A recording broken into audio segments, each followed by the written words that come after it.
नमस्कार ताईनो. अंगणवाडी सेविका व मदतनीस वाढीव मानधन नवीन जी-आरनुसार का मिळाला नाहीत? जी-आर 1 ऑक्टोबर 2024 पासून लागू करण्यात आले. कोणत्या महिन्यापासून नवीन जी-आरनुसार मानधन दिले जाणार आहेत?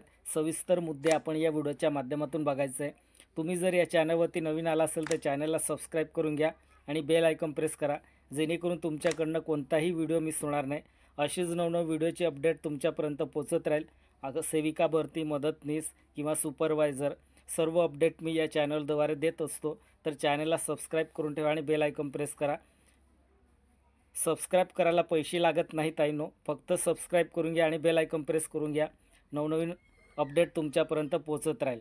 आता आपल्याला हे दोन मुद्दे बघायचे. नवीन जी-आरनुसार का मानधन देण्यात आले नाही आणि दुसरा मुद्दा आहे, काही महिलांना दिवाळी बोनस का मिळाला नाहीत.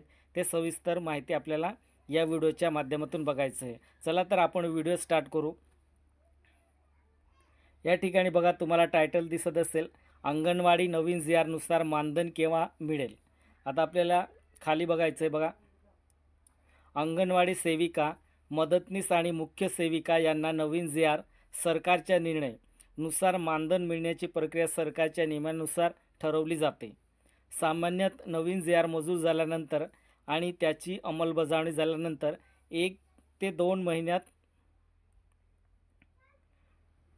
2 महिन्यात मानधन वाढीव रक्कम मिळणे अपेक्षित असते. बघा, जी-आर लागू झाल्यानंतर 1 ते 2 महिन्यात मानधन वाढीव रक्कम मिळणे अपेक्षित असते. प्रक्रिया काय असेल बघा, आपल्याला 1 बाय 1 मुद्दे बघायचे. प्रक्रिया काय असेल? जी-आर, पहिला मुद्दा आहे जी-आर जारी होणे. नवीन मानधनाचा जी-आर मंजूर आणि जाहीर केला जातो. दुसरा मुद्दा आहे अंमलबजावणी सूचना. जिल्हा स्तरावर सूचना दिल्या जातात आणि त्यानुसार निधी मंजूर केला जातो. तर या ठिकाणी बघा, तुम्हाला हे मुद्दे समजले असेल. पहिला मुद्दा आहे जी-आर जारी होणे, नवीन मानधनाचे जी-आर मंजूर आणि जाहीर केला जातो. दुसरा मुद्दा आहे अंमलबजावणी सूचना, जिल्हा स्तरावर सूचना केल्या जातात आणि त्यानुसार निधी मंजूर केले जाते. तिसरा मुद्दा आहे बँक खात्यात जमा, निधी मंजूर झाल्यानंतर सेविकांच्या बँक खात्यात मानधन जमा केले जाते. तर बघा, बँक खात्यात जमा केव्हा केले जाते? निधी मंजूर झाल्यानंतर सेविका आणि मदतनीस यांच्या बँक खात्यामध्ये मानधन जमा केले जाते.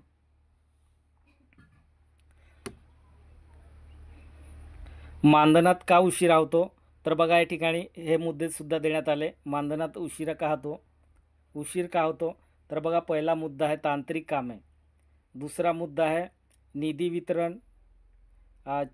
तिसरा मुद्दा आहे स्थानिक प्रशासन. आता या ठिकाणी 3 मुद्दे आपल्याला व्यवस्थित बघायचे. तांत्रिक कामे, बँक खात्याची पडताळणी, नवीन मानधनाची गणना इत्यादीमध्ये वेळ लागू शकते. तर बघा, तांत्रिक अडचण काय असते? उशिरा का होतो मानधन? तर तांत्रिक कामे, बँक खात्याची पडताळणी, नवीन मानधनाची गणना इत्यादीमध्ये वेळ लागू शकतो. दुसरा मुद्दा आहे निधी वितरण. निधी वितरण काय असेल? निधी वितरण करण्यास काही वेळ लागत असल्याने मानधन उशिराने मिळू शकते. तर बघा, मानधन का उशिरा होऊ शकतो ते सुद्धा आपल्याला, निधी वितरणसुद्धा आपण पाहिलं. निधी वितरण करण्यात काही वेळ लागत असल्याने मानधन उशिरा मिळू शकतो. तिसरा मुद्दा आहे स्थानिक प्रशासन. आता हा तिसरा मुद्दा इम्पॉर्टंट बघा, जिल्हा किंवा पंचायत स्तरावर देखील प्रक्रिया उशीर होऊ शकते. तर कोणत्या ठिकाणी उशीर होऊ शकते? जिल्हा किंवा पंचायत स्तरावर देखील प्रक्रिया उशीर होऊ शकते. तुम्हाला जर अचूक माहिती हवी असेल तर तुम्ही कोणत्या ठिकाणी व्हिजिट द्यायचं आहे? तर बघा, तुम्हाला अचूक माहिती पाहिजे असल्यास तुमच्या जिल्ह्याच्या CDPO ऑफिस किंवा जिल्हा महिला व बालविकास कार्यालय येथे संपर्क साधावा किंवा भेट द्यावी. नेक्स्ट बघा, 1 ऑक्टोबर 2024 पासून जी-आर लागू करण्यात आले, परंतु वाढीव मानधन का मिळाला नाहीत? तर कोणत्या महिन्यापासून चालू होणार आहेत आणि कोणत्या महिन्यापासून तुम्हाला वाढीव मानधन दिले जाणार आहेत ते आपल्याला सविस्तर मुद्दे आपल्याला बघायचे आहे. बघा, चॅनलला सबस्क्राईब केलं नसतं तर सबस्क्राईब करून घ्या प्लीज. सबस्क्राईब करायला पैसे लागत नाहीत ताईनो. चॅनलला सबस्क्राईब करून घ्या, बेल आयकॉन प्रेस करून घ्या. वेळोवेळी तुम्हाला या चॅनलद्वारे अपडेट मिळत राहील.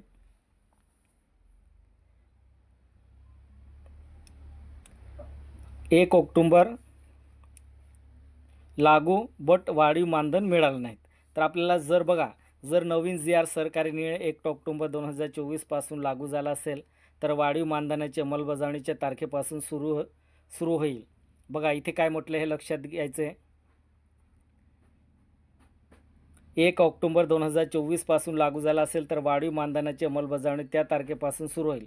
परंतु प्रत्यक्षात वाढीव मानधन सेविका आणि मदतनीस यांच्या खात्यात जमा होण्यासाठी थोडा वेळ लागू शकतो.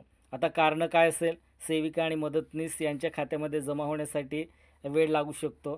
तर हे कारणे आहे खालीलप्रमाणे. बघा कोणकोणते कारणे असेल, वाढीव मानधन का मिळाला नाहीत ते सविस्तर आपल्याला मुद्दे पुढे बघायचे आहे. तर संभाव्य उशिराची कारणे. आता आपल्याला उशिरा का झाले आणि वाढीव मानधन का मिळाला नाहीत ते आपल्याला मुद्दे या ठिकाणी बघायचे आहे. बघा या ठिकाणी संभाव्य उशिराची कारणे. पहिला मुद्दा आहे तांत्रिक प्रक्रिया. नवीन मानधन लागू करण्यासाठी बँक खात्याचे अपडेट आणि डेटा अंमलबजावणीला वेळ लागू शकतो. तर या ठिकाणी बघा हा मुद्दा आहे, अपडेट आणि डेटा अंमलबजावणीला वेळ लागू शकतो. दुसरा मुद्दा आहे वित्तीय मजुरी. वित्तीय मजुरी काय असेल? निधी वाटपासाठी राज्यस्तरावर मजुरी घ्यावी लागते. बघा निधी वाटपासाठी कोणत्या ठिकाणी मजुरी घ्यावी लागते? राज्यस्तरावर मजुरी घ्यावी लागते, त्यामुळे वेळ जाऊ शकतो. तिसरा मुद्दा आहे बघा जिल्हास्तरीय आदेश. जिल्हा आणि पंचायत स्तरावर GRची अंमलबजावणी करण्याचे आदेश देण्यासाठी काही अधिकृत प्रक्रिया असते. आता जिल्हा स्तरावर तुम्हाला आदेश बघा, जिल्हा स्तरावर आदेश, जिल्हा आणि पंचायत स्तरावर GRची अंमलबजावणी करण्याचे आदेश देण्यासाठी काही अधिकृत प्रक्रिया असते. आता कोणकोणती प्रक्रिया असेल तर पुढे बघा. अपेक्षित वेळ. आता हे या ठिकाणी आपल्याला बघायचं आहे. अपेक्षित वेळ पहिला मुद्दा आणि दुसरा मुद्दा. पहिला मुद्दा आहे सामान्य. GR लागू झाल्यानंतर 2 ते 3 महिन्याच्या आत वाढीव मानधन मिळण्याची अपेक्षा असते. तर बघा लगेच तुम्हाला 1 ऑक्टोबरला GR लागू करण्यात आले. या ठिकाणी असं म्हटलं अपेक्षित वेळ किती दिले? 2 ते 3 महिने आत वाढीव मानधन मिळण्याची अपेक्षा असते. म्हणजे तुमचं सपोज फॉर एक्झाम्पल तुम्हाला ऑक्टोबर, नोव्हेंबर, डिसेंबरपासून तुम्हाला नवीन GRनुसार तुम्हाला मानधन दिले जाणार असं या ठिकाणी असं म्हटलं आहे. तर बघा 2 ते 3 महिने लागू शकतात. काही निधी वितरण, काही मजुरीसाठी किंवा भरपूर त्याच्यात कारणे असतात. तर या ठिकाणी स्पष्ट असं म्हटलं आहे की 2 ते 3 महिन्याच्या आत वाढीव मानधन मिळण्याची अपेक्षा असते. म्हणजे सपोज 1 ऑक्टोबर, नोव्हेंबर आणि डिसेंबर तुमचा जो मानधन आहे नवीन GR 1 ऑक्टोबर 2024 पासून GR आला आहे, त्या GRनुसार नोव्हेंबर, डिसेंबरपासून तुम्हाला वाढीव मानधन मिळणार आहे. ताईनो चॅनलला सबस्क्राईब केलं नसेल तर सबस्क्राईब करून घ्या प्लीज. खाली ब्लॅक पट्टीमध्ये सबस्क्राईब बटन आहे, त्या ठिकाणी प्रेस करून घ्या. आता अधिक माहिती आपल्याला घ्यायची असेल तर कोणत्या ठिकाणी व्हिजिट द्यायचे आपल्याला? तर बघा अधिक माहितीसाठी आपल्याला आपल्या तालुक्यातील CDPO child development of project officer किंवा तालुका महिला व बालविकास कार्यालय येथे संपर्क करा. ते आपल्याला वाढीव मानधनाच्या तारखेबद्दल अचूक माहिती देऊ शकतील. आता तुम्हाला जर अचूक माहिती घ्यायचं असेल, बघा सपोज 2 ते 3 महिन्यात तुम्हाला नवीन GR लागू केलं आहे, त्याच्यानुसार तुम्हाला मानधन मिळणारच आहे. पण तुम्हाला अचूक माहिती जर घ्यायची असेल तर तुम्ही या ठिकाणी जाऊन सुद्धा विचारू शकतात. या ऑफिसमध्ये जाऊन तुम्ही सविस्तर माहिती घेऊ शकतात. कोणत्या ठिकाणी? तालुका महिला व बालविकास कार्यालय येथे संपर्क करा किंवा ते आपल्याला वाढीव मानधनाच्या तारखेबद्दल अचूक माहिती तुम्हाला देऊ शकतील. पुढे बघा आता दिवाळी बोनस. काही महिलांना दिवाळी बोनस मिळाला नाही, तर का मिळाला नाही ते सविस्तर मुद्दे आपल्याला बघायचा. हा इम्पॉर्टंट मुद्दा आहे. काही महिलांना दिवाळी बोनस मिळाला आहे, काही महिलांना दिवाळी बोनस मिळाला नाही. ताईनो तर आपल्याला या ठिकाणी सविस्तर माहिती बघायचं आहे. कोणत्या क्षेत्रानुसार दिवाळी बोनस दिला जातो तर आपल्याला सविस्तर बघायचं आहे. चॅनलला सबस्क्राईब केलं नसेल तर सबस्क्राईब करून घ्या. बघा या ठिकाणी तुम्हाला टायटल दिसत असेल, काही महिलांना दिवाळी बोनस का मिळाला नाही. तर आपल्याला दिवाळी बोनस मिळण्याबाबत काही महिलांना तो का मिळाला नाही हे खालील काही संभाव्य कारणावर अवलंबून असू शकते. तर बघा काही जे कारण असेल, अवलंबून असेल त्याच्यानुसार दिवाळी बोनस मिळाला नसेल. आता आपल्याला कोणते कोणते कारणे असेल आणि ते सर्व मुद्दे आपल्याला सविस्तर बघायचे. व्हिडिओला स्किप करू नका ताईनो. असा व्हिडिओ तुम्हाला पूर्ण यूट्यूबवरती तुम्ही सर्च केल्यानंतर सुद्धा तुम्हाला असे मुद्देवाईज तुम्हाला डिटेलमध्ये कोणीच एक्सप्लेन करून दाखवणार नाही, असं व्हिडिओ सापडणारच नाही. तर या चॅनलवरतीच तुम्हाला मिळेल. चॅनलला सबस्क्राईब करा प्लीज. खाली ब्लॅक पट्टीमध्ये सबस्क्राईब करून घ्या. सबस्क्राईब करायला पैसे लागत नाही. बेल आयकॉन प्रेस करा. वेळोवेळी तुम्हाला नवनवीन अपडेट तुम्हाला तुमच्यापर्यंत पोहोचत राहील. नोटिफिकेशन तुमच्या मोबाईलमध्ये येत राहील. तर आता संभाव्य कारणावर अवलंबून असू शकते. तर आपल्याला कोणकोणते कारण आहेत, दिवाळी बोनस का मिळाले नाहीत, ते आपल्याला सविस्तर पुढे बघायचं आहे. बघा या ठिकाणी अधिकाराचा अभाव.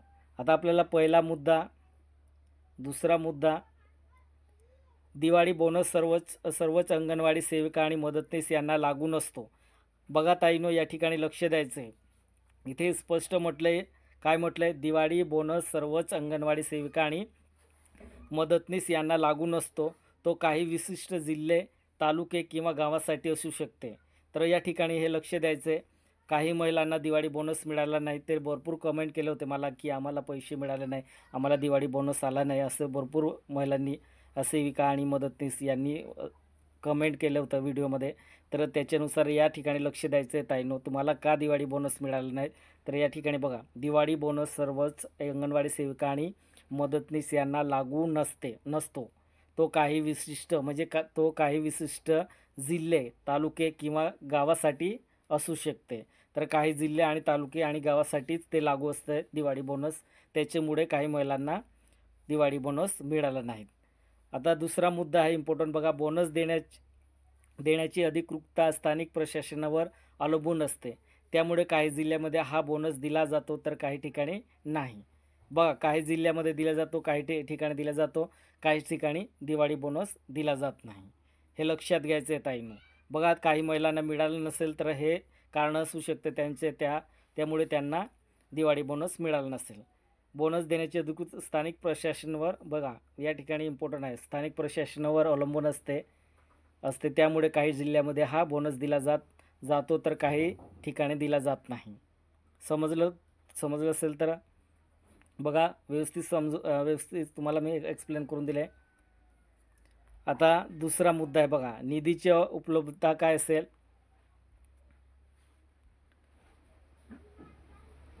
जिल्हा किंवा राज्यस्तरावर निधी मंजूर होण्याची किंवा वितरित करण्यात उशिरा झाल्यास काही बोनस मिळू शकतो तर काहींना नाही. आता हे सुद्धा कारणे होऊ शकतात. बघा, या ठिकाणी आणखी दुसरा मुद्दा दिला, जिल्हा किंवा राज्यस्तरावर निधी मंजूर होण्यास किंवा वितरित करण्यात उशीर झाल्यास काहींना बोनस मिळू शकतो, काहींना बोनस मिळू शकत नाही. दुसरा मुद्दा आहे, निधी कमी उपलब्ध असल्यास त्यांचा फटका काही सेविकांना बसू शकतो. बघा, निधी जर कमी मंजूर झाले असेल तर काही सेविका किंवा मदतनीस यांना फटका बसू शकतो, त्यांना त्याच्यामुळे मिळालं नसेल. तिसरा मुद्दा आहे, वेतन श्रेणी किंवा कामकाजाची स्थिती आपल्याला बघायचं आहे. तिसरा मुद्दा बघा, वेतन श्रेणी किंवा कामकाजाची स्थिती. काही वेळा बोनस देताना सेविकांच्या कामगिरीवर किंवा उपस्थितीवर आधारित निर्णय घेतला जातो.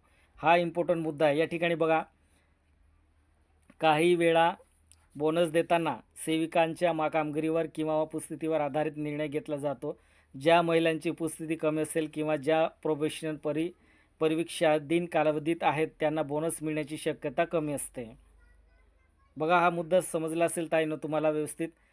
दुसरा मुद्दा आहे, काही जिल्ह्यामध्ये बोनस फक्त स्थायी सेविका किंवा कर्मचारी यांनाच दिला जातो. तर बघा, काही जिल्ह्यामध्ये बोनस फक्त कोणाला दिले जाते, स्थायी सेविका किंवा कर्मचारी यांनाच दिला जातो. ताईंनो, व्हिडिओ आवडला असेल तर सबस्क्राईब करून घ्या प्लीज. बघा, तुम्ही व्हिडिओ बघता, चॅनलला सबस्क्राईब करत नाही, सबस्क्राईब करून घ्या आणि बेल आयकॉन प्रेस करा. पैसे लागत नाही ताईंनो. पुन्हा मी रिक्वेस्ट करतो, चॅनलला सबस्क्राईब करून घ्या. असे तुम्हाला नवनवीन अपडेट, असेच नवनवीन व्हिडिओ, तुम्हाला अशीच नवनवीन माहिती तुमच्यापर्यंत पोहोचवण्याचा प्रयत्न करेल मी. पुढे बघा, तांत्रिक अडचणी काय काय असेल. तांत्रिक अडचणी, बँक खात्यातील तांत्रिक समस्या, चुकीचे खाते क्रमांक किंवा कागदपत्राच्या पडताळणी समस्या असल्याने बोनस मिळण्यास उशीर होऊ शकतो. आता हा सुद्धा मुद्दा होऊ शकतो. बघा, बँक खात्यातील तांत्रिक समस्या, चुकीच्या खाते क्रमांक किंवा कागदपत्राच्या पडताळणीची समस्या असल्याने बोनस मिळण्यास उशीर होतो. दुसरा मुद्दा, काही वेळा बँक प्रक्रियेमध्ये गडबड झाल्याने देखील बोनस जमा होत नाही. पुढे बघा, काय करावे? बोनस मिळाला नसेल तर काय करावे? पहिला मुद्दा आहे बघा, तुमच्या जिल्ह्यातील CDP ऑफिस किंवा परिसरातील महिला व बालविकास कार्यालय येथे त्वरित संपर्क साधा. कुठे तुम्हाला संपर्क करायचा आहे? CDP ऑफिस किंवा परिसरातील महिला बालविकास कार्यालय येथे, त्या ठिकाणी तुम्हाला संपर्क साधायचा आहे किंवा प्रत्यक्ष तुम्हाला त्या ठिकाणी भेटायचं आहे. दुसरा मुद्दा आहे, तुमचे बँक खाते, IFSC कोड इत्यादी तपशील तिथे तपासून घ्या. तुमचं IFSC कोडसुद्धा मिस्टेक होऊ शकते, तर चेक करून घ्यायचं त्या ठिकाणी जाऊन तुम्ही. तिसरा मुद्दा आहे, जर तुमच्या गावातील इतर महिलांना बोनस मिळाला असेल, आणि हा इम्पॉर्टंट मुद्दा आहे ताईनो, बघा हा इम्पॉर्टंट मुद्दा आहे, हे लक्ष घ्यायचं आहे, लक्ष द्यायचं या ठिकाणी. जर तुमच्या गावातील इतर महिलांना बोनस मिळाला असेल, काय म्हटलं या ठिकाणी? जर तुमच्या गावातील महिलांना बोनस मिळाला असेल आणि तुम्हाला नाही, तर तुमच्या नाव तपासणीसाठी वरिष्ठ अधिकाऱ्यांशी बोलणे फायदेशीर ठरेल. तर बघा, तुमच्या गावात सपोज तुम्ही अंगणवाडी सेविका आणि मदतनीस, तुम्ही तुमच्या गावात तुम्ही एकत्र असेल एका अंगणवाडीमध्ये, आणि सेविकाला मिळालं असेल दिवाळी बोनस आणि मदतनीस यांना मिळालं नसेल, तर ते कुठे संपर्क साधायचे आहे? वरिष्ठ अधिकाऱ्यांशी बोलणं किंवा संपर्क साधायचे किंवा त्या ठिकाणी भेट द्यायचे आणि त्यांना सविस्तर माहिती त्या अधिकाऱ्यांना द्यायची आहे. पुढे बघा, यामुळे तुमच्यासाठी योग्य माहिती मिळू शकते आणि लवकरच प्रश्न सोडवला जाऊ शकतो. तर बघा, तुम्ही डायरेक्ट महिला बालविकास विभाग ऑफिसमध्ये जाऊन तुम्ही तुमचं प्रश्न सोल्व करू शकता आणि त्या ठिकाणी जाऊन तुम्ही त्या अधिकाऱ्यांना सविस्तर डिटेल द्यायचे, तुमचं दिवाळी बोनस का आला नाही ते सविस्तर तुम्ही विचारू शकता आणि ते सविस्तर तुम्हाला माहिती देतील आणि तुमचं पैसे जे अडकले असेल ते पैसे तुमच्या अकाउंटमध्ये सेंड केले जातील. ताईनो, व्हिडिओ आवडला असेल तर सबस्क्राईब करून घ्या प्लीज. बघा, व्हिडिओ जास्त लाँग झाला आहे.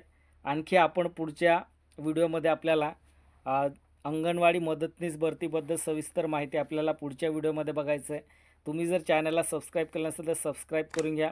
मी पुन्हा रिक्वेस्ट करतो, चॅनलला सबस्क्राईब करून घ्या आणि बेल आयकॉन प्रेस करा.